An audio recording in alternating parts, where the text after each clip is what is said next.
Oui, voilà. En fait, j'ai deux questions spécifiques. Alors, une déjà, malheureusement, parce qu'on n'aura pas beaucoup de temps. Allez-y. Ah oui, oui, la deuxième, elle est très importante pour moi aussi. Ah, bon, Je vais d'être rapide. Allons-y. En fait, moi, j'habite à côté de Reims et je travaille à Gennevilliers à Paris, en intérim. Donc, l'intérim, en fait, au début, je leur ai expliqué ma situation, je leur ai dit que j'habite très loin. Ils m'ont dit qu'il n'y a pas de souci, que je peux venir à Paris, qu'ils vont m'aider à trouver un logement. Et donc, ils m'ont mis en relation avec une dame. Et cette dame, elle a pas réussi à trouver un pied-à-terre pour moi. Et du coup, je suis resté une année à payer l'hôtel, à me déplacer tous les week-ends de Reims à mes frais. J'ai à peu près 800 euros de frais par mois.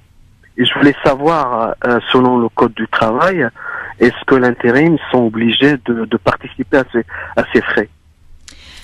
Alors, il faut vérifier la convention collective au niveau de la branche où vous êtes affilié, sachant qu'au niveau des frais de transport, ça peut être prévu au départ. Il y a une prise en charge d'une partie des frais de transport.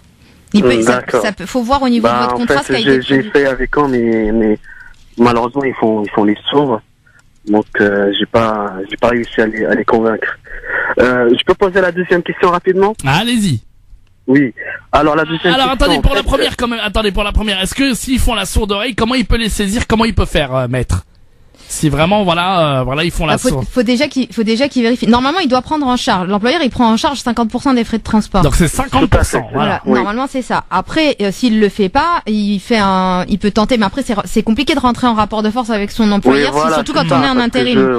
Parce que normalement, il envoie un recommandé dans lequel il demande s'il n'y a pas de suite, il saisit le conseil des prud'hommes en référé, mais je suis pas certaine qu'il lui renouvelle son contrat après. Ouais. Donc, c'est assez délicat. Bon.